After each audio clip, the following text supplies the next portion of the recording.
Hi students, welcome back to learn today YouTube channel. Students, ನಾವು ಕನ್ನಡ ವ್ಯಾಕರಣದಲ್ಲಿ ವರ್ಣಮಾಲೆ ಎಂದ್ರೆ ಏನು, okay, ವರ್ಣಮಾಲೆಯನ್ನ ಎಷ್ಟು ಭಾಗಗಳಾಗಿ ವಿಂಗಡಿಸಿದ್ದಾರೆ, ಅವು ಯಾವ್ಯಾವುದು ಎಲ್ಲವನ್ನ ನಾವು ಪ್ರೀವಿಯಸ್ ಕ್ಲಾಸ್ಗಳಲ್ಲಿ ತಿಳ್ಕೊಂಡಿದ್ದೀವಿ.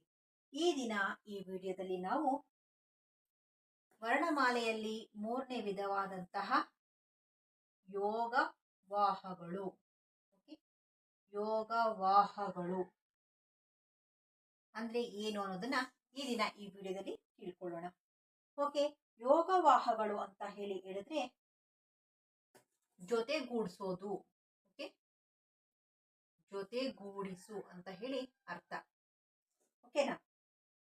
ನಾವು ಯಾವುದಾದ್ರೂ ಅಕ್ಷರದ ಜೊತೆಗೆ ಈ ಯೋಗವಾಹಗಳು ಅನ್ನೋದನ್ನ ಸೇರಿಸಿದ್ರೆ ಮಾತ್ರ ಯೋಗವಾಹಗಳು ಅನ್ನೋದನ್ನ ಉಚ್ಚಾರಣೆ ಮಾಡೋದಕ್ಕೆ ಆಗುತ್ತೆ. ಎಕ್ಸಾಂಪಲ್ ಅನ್ನ ನೋಡೋಣ, ನಿಮ್ಗೆ ಅರ್ಥ ಆಗುತ್ತೆ. ಸಿಂಹ, ಓಕೆ, ದುಃಖ. ಓಕೆ, ಇಲ್ಲಿ ಯೋಗವಾಹಗಳು ಯಾವುದು? ಇಲ್ಲಿ ಇದೆಯಲ್ಲ ಸೊನ್ನೆ, ಇದು ಈ ಎರಡು ಸೊನ್ನೆ, ಇವುಗಳನ್ನ ನಾವು ಯೋಗವಾಹಗಳು ಅಂತ ಹೇಳಿ ಕರಿತೀವಿ. ಈ ಸೊನ್ನೆಗಳನ್ನ ನಾವು ಹಾಗೆ ಉಚ್ಚಾರಣೆ ಮಾಡೋದಕ್ಕಾಗೋದಿಲ್ಲ. ಇವುಗಳನ್ನ ಉಚ್ಚಾರಣೆ ಮಾಡಬೇಕು ಅಂತ ಹೇಳಿದ್ರೆ ನಾವು ಯಾವ್ದಾದ್ರೂ ಒಂದು ಅಕ್ಷರದ ಜೊತೆ ಅದನ್ನ ಸೇರಿಸ್ಬೇಕು. ಓಕೆನಾ? ಆಗ ಮಾತ್ರ ನಾವು ಇದನ್ನ ಉಚ್ಚಾರಣೆ ಮಾಡೋದಕ್ಕೆ ಆಗುತ್ತೆ. ಹಾಗೆ ನಾವು ಮೂಗಿನ ಸಹಾಯದಿಂದ ಉಚ್ಚರಿಸಲ್ಪಡುವಂತಹ ವರ್ಣಮಾಲೆಯ 5ನೇ ಅಕ್ಷರಗಳನ್ನ ಸ್ವರಗಳೊಂದಿಗೆ ಸಂಬಂಧ ಹೊಂದಿ ಉಚ್ಚರಿಸಲ್ಪಡಬಹುದು. ಇವುಗಳನ್ನ ನಾವು ಯೋಗವಾಹಗಳು ಅಂತ ಹೇಳಿ ಕರಿತೀವಿ. ಈ ಯೋಗವಾಹಗಳನ್ನ ನಾವು 2 ವಿಧವಾಗಿ ವಿಂಗಡಿಸಿದ್ದೀವಿ. ಆಯ್ತಾ? ಯೋಗವಾಹಗಳನ್ನ ನಾವು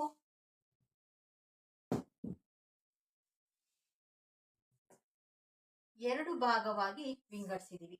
ಒಂದು ಅನುಸ್ವಾರ, ಮತ್ತೊಂದು ವಿಸರ್ಗ. ಓಕೆ, ಅನುಸ್ವಾರ ಅಂದ್ರೆ 1 0, ವಿಸರ್ಗ ಅಂತ ಹೇಳಿದ್ರೆ 2 0. ಓಕೆ, ಅಂದ್ರೆ ನಾವು ಅಂ ಆಹ ಅಂತ ಹೇಳಿ ಬರಿತೀವಲ್ಲ, ಇವುಗಳನ್ನ ನಾವು ಅನುಸ್ವಾರ ವಿಸರ್ಗ ಅಂತ ಹೇಳಿ ಹೇಳ್ತೀವಿ. ಇದೊಂದೇ ಸೊನ್ನೆ ಇದ್ರೆ ಇದನ್ನ ಉಚ್ಚಾರಣೆ ಮಾಡೋದಕ್ಕಾಗಲ್ಲ, ಆ ಜೊತೆ ಸೇರಿರೋದ್ರಿಂದ ಇದನ್ನ ಅಂ ಅಂತ ಹೇಳಿ, ಮತ್ತೆ ವಿಸರ್ಗವನ್ನ ಆ ಜೊತೆ ಸೇರಿರೋದ್ರಿಂದ ಆಹ ಅಂತ ಹೇಳಿ ಮಾಡ್ತಾ ಇದ್ದೀವಿ. ಓಕೆ, ಅರ್ಥ ಆಗ್ತಾ ಇದೆಯಾ? ಯೋಗವಾಹಗಳು ಅಂತ ಹೇಳಿದ್ರೆ ಇದನ್ನ ಯಾವ್ದಾದ್ರು ಒಂದು ಅಕ್ಷರ ಜೊತೆ ಸೇರಿಸಿದ್ರೆ ಮಾತ್ರ ಉಚ್ಚಾರಣೆ ಮಾಡೋದಕ್ಕೆ ಆಗೋದು. ಈ ಯೋಗವಾಹಗಳನ್ನ 2 ಭಾಗಗಳಾಗಿ ವಿಂಗಡಿಸಿದೀವಿ. ಒಂದು ಅನುಸ್ವಾರ, ಮತ್ತೊಂದು ವಿಸರ್ಗ. ಅನುಸ್ವಾರಕ್ಕೆ ಎಕ್ಸಾಂಪಲ್ ಗಳನ್ನ ನೋಡೋಣ. ಸಿಂಹ. ಓಕೆ, ವಿಸರ್ಗಕ್ಕೆ ಎಕ್ಸಾಂಪಲ್ ದುಃಖ. ಓಕೆ, ಇವುಗಳನ್ನ ನಾವು ಯೋಗವಾಹಗಳಿಗೆ ಉದಾಹರಣೆಯಾಗಿ ತಿಳ್ಕೋಬಹುದು. ಓಕೆ, ನಾವು ಪ್ರೀವಿಯಸ್ ಕ್ಲಾಸ್ಗಳಲ್ಲಿ ಹೇಳಿರುವಂತಹ ವರ್ಣಮಾಲೆಯ ವಿಧಗಳನ್ನ, ವ್ಯಂಜನಗಳಂದ್ರೆ ಏನು, ಸ್ವರಗಳಂದ್ರೆ ಏನು, ಅವುಗಳಿಗೆ ಉದಾಹರಣೆ ಎಲ್ಲವನ್ನ ಕೂಡ ನಾವು ಆಲ್ರೆಡಿ ವಿಡಿಯೋಗಳನ್ನ ಮಾಡಿದ್ದೇವೆ. ಯಾರಾದ್ರೂ ನೋಡಿಲ್ಲ ಅಂತ ಹೇಳಿದ್ರೆ ಆ ವಿಡಿಯೋಗಳನ್ನ ಕೂಡ ನೋಡಿ. ಓಕೆ, ಆ ಲಿಂಕ್ ಅನ್ನ ಡಿಸ್ಕ್ರಿಪ್ಷನ್ ಅಲ್ಲಿ ಕೊಡ್ತೇನೆ. ಅವುಗಳನ್ನ ಕೂಡ ನೀವು ನೋಡಿದ್ರೆ ನಿಮ್ಗೆ ಕನ್ನಡ ವ್ಯಾಕರಣದ ಬಗ್ಗೆ ಪೂರ್ತಿಯಾದಂತಹ ಮಾಹಿತಿಯನ್ನು ಸಿಕ್ಕುತ್ತೆ.